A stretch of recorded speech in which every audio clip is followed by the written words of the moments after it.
नमस्कार, स्वागत है आप सबों का आपके YouTube चैनल एग्जाम टेस्ट पे। पिछले क्लास में आप याद कीजिए हमने पढ़ाया था प्रश्नावली 1.5, वहां पे सभी क्वेश्चन हमने करा दिए थे।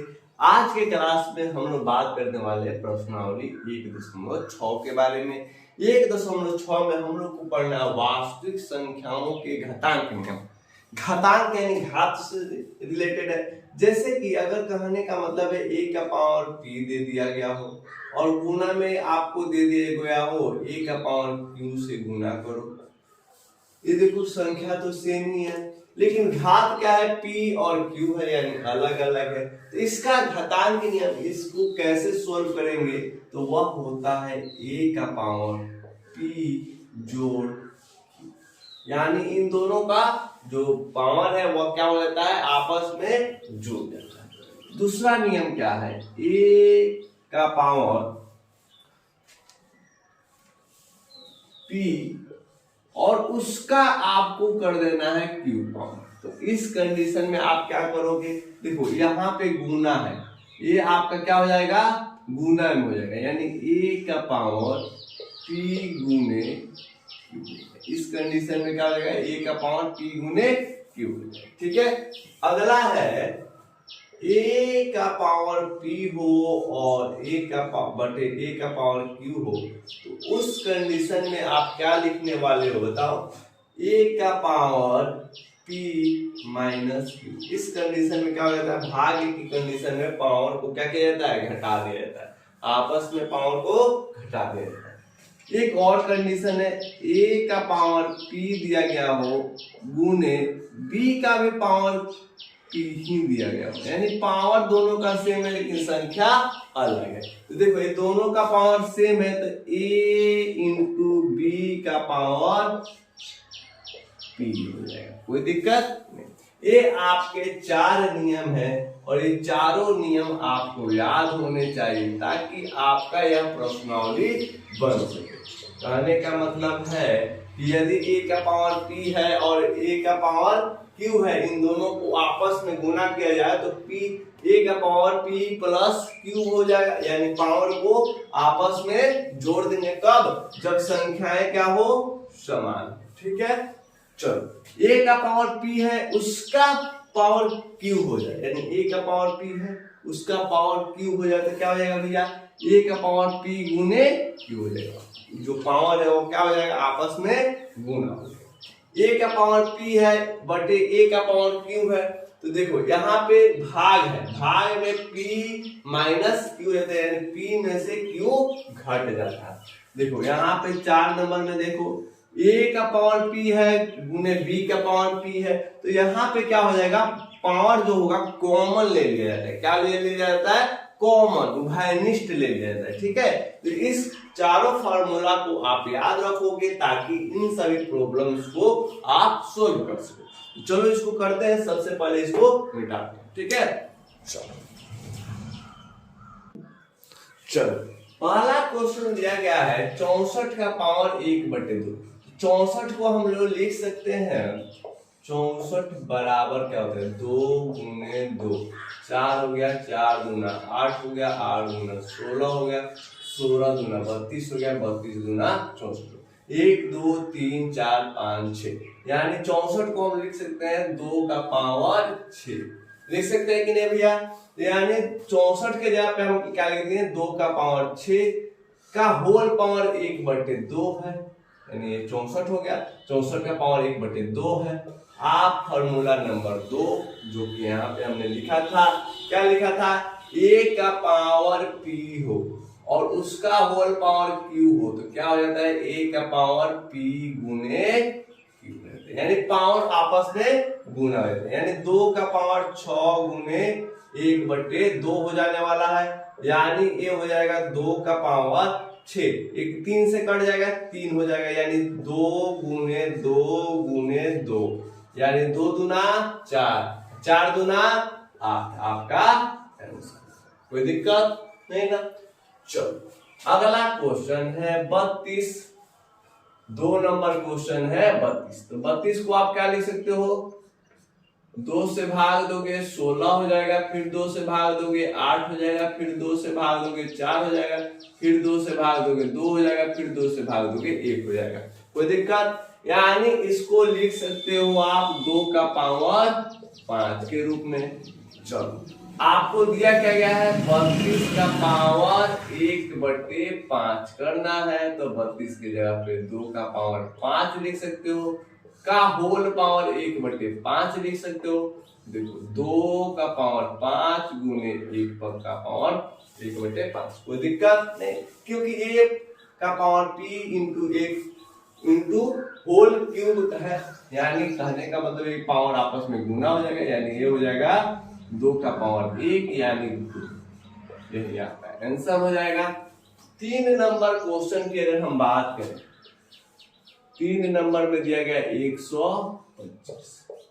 125 का भाज्य गुणनखंड अगर लिखने में जाऊं तो 5 तो 25 हो जाएगा, फिर 5 तो फिर 25, 5 यानी 5 को 3 बार आपस में गुणा कर, 5 25 25 125 होता है, यानी आप 125 को आप लिख सकते हो 5 का पावर, लिख सकते हो कि नहीं। चलो यहाँ पे आपको दिया गया 3 नंबर क्वेश्चन में 125 का पावर 1/3, तो 125 को 5 का पावर 3 का होल पावर 1/3 लिख सकते हो, यानी 5 का पावर 3 गुने 1/3। कोई दिक्कत नहीं ना, क्यों? क्योंकि होल पावर है, यानी कहने का मतलब a into p into Q, sorry a का पावर p इंटू क्यू हो जाएगा, कोई दिक्कत नहीं। अच्छा 3 कैंसिल हो जाएगा, बचेगा क्या, 5 का पावर 1 यानी 5 आपका आंसर, कोई दिक्कत नहीं ना। चलो इस प्रकार इसको बना लोगे, याद कर दोगे। चलो इसको मिटाता हूं, फिर अगले नंबर क्वेश्चन को हम लोग सॉल्व करते हैं, पहले इसको मिटाते हैं। चलो 2 नंबर क्वेश्चन देखो, दिया गया है एक ने 9 का पावर 3/2, यानी 9 को आप 3 गुने 3 लिख सकते हो कि नहीं, यानी 3 का पावर 2 लिख सकते हो, यानी कहने का मतलब 9 के जगह पे आप 3 का पावर 2 लिख सकते हो, का होल पावर क्या है 3/2 है, यानी ये पावर आपस में गुना हो जाएगा, यानी 3 का पावर 2 गुने 3/2 हो जाएगा, 2 2 कैंसिल हो जाएगा, तो बचेगा क्या 3 का पावर 3, यानी 3 गुने 3 गुने 3, 3 3 9 9 3 का 27, यानी आपका आंसर हो जाएगा 27। कोई दिक्कत नहीं ना। चलो यहाँ पे आगे अगर हम बात करें 32 की, तो 32 को आप लिख सकते हो 2 का पावर 5, पिछले ही क्वेश्चन में हमने कराया है 2 का पावर 5 32 होता है, यानी 32 के जगह पे आप क्या लिख सकते हो 2 का पावर, क्या लिख सकते हो 2 का पावर 5, और उसका होल पावर क्या दिया गया है 2/5, यानी ये हो जाएगा 2 का पावर 5 गुने 2/5, ये 5 5 कैंसिल हो जाएगा ना, तो होगा बचेगा क्या भैया 2 का पावर 2 बचेगा, यानी 2 गुने 2 हो जाएगा, 2 2 ना 4, यानी आंसर हो गया आपका 4। कोई दिक्कत नहीं।